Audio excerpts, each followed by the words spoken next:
22 ఆగస్ట్కి మనకు కంప్లైంట్ వస్తుంది.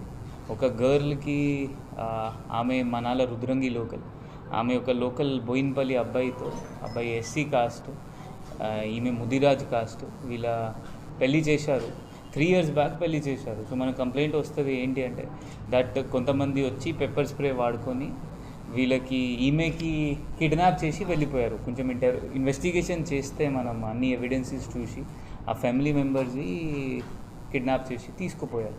దాని తర్వాత మన ఏఎస్పీ వెమ్లవాడ ఈమె ఒక స్పెషల్ టీం మనం ఫామ్ చేయడం జరిగింది. ఈమె ఆధ్వర్యంలో అందరు మనం పట్టుకున్నాము. 22కి కేసు అయితే 25కి సండేకి మనం 5 మందికి రిమాండ్ చేశాము.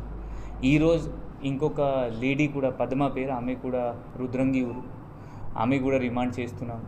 ఇది కాకుండా పద్మ వాళ్ళ హస్బెండ్ గుట్టె మనోహర్, అతను కూడా రుద్రంగి ఊరు, అతను కూడా మాజీ నక్సలైట్ అండ్ అతను కూడా రిమాండ్ అయ్యారు ఈ కేసులో. వీళ్ళు ఏం చేశారు అంటే ఇక్కడ నుండి తీసుకొని ప్లాన్ పరంగా కాన్స్పిరసీ చేసి ఫస్ట్ నిజామాబాద్ కామారెడ్డి ఏరియా తిరిగారు.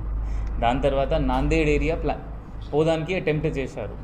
మళ్ళీ ఇక్కడ పోలీస్ వాళ్ళు ఎక్కువ తిరుగుతున్నారు, మొత్తం ఎంక్వైరీ చేస్తున్నారు. మళ్ళీ అక్కడ నుండి రిటర్న్ పంపించారు ఈమెకి. దాని తర్వాత మనం వీళ్ళకి వెమ్లవాడ లోకల్లో పట్టుకున్నాము, రిమాండ్ అయింది. ఇప్పుడు వీళ్ళు గొట్టె మనోహర్ మరియు పద్మ వీళ్ళపైన ఇంకా వేరే వేరే జిల్లాల్లో, సిద్దిపేటలో, మల్యాల్, జగిత్యాల్లో, భీమ్గల్లో, నిజామాబాద్లో వేరే వేరే కేసెస్ ఉన్నాయి. ఎక్స్టార్షన్ కేసెస్ ఉన్నాయి, 385 కేసెస్ ఉన్నాయి, చీటింగ్ కేసెస్ ఉన్నాయి. వీళ్ళ ఇదే పని సెటిల్మెంట్, అది నక్సల్ పేరు వాడుకొని సెటిల్మెంట్స్ చేస్తారు. ఇంకా కూడా కొంతమంది బాధితులు ఉండొచ్చు. అంటే మనం మీకోసం పోలీస్ ఉంది, అందువల్ల ఇది మనం ప్రెస్ మాధ్యమంతో ఈ అందరికీ అదే చెప్తున్నాము. ఇంకా కూడా బాధితులు ఉంటే ఎవరైనా ఇట్లా సెటిల్మెంట్ చేస్తాము, లేకపోతే ఎవరైనాకి బెదిరించారు, మీరు మన దగ్గర రండి, మనం 100% గట్టిగా యాక్షన్ తీసుకుంటాము. వీళ్ళపైన మళ్ళీ కేసెస్ చేసి పీడీ యాక్ట్ కూడా పెడతాము. ఇది కాకుండా కూడా కొంతమంది కంప్లైంట్స్ వస్తుంది మనకు రెగ్యులర్గా. ఎవరైనా మాజీ నక్సలైట్ పేరు వాడుకొని ఇట్లా చేస్తే వాళ్ళపైన కూడా మన నిఘా ఉంటుంది. వాళ్ళకి కూడా పిటిషన్ వస్తే 100% కేసు రిజిస్టర్ చేసి జైలు పంపిస్తాం. Thank you.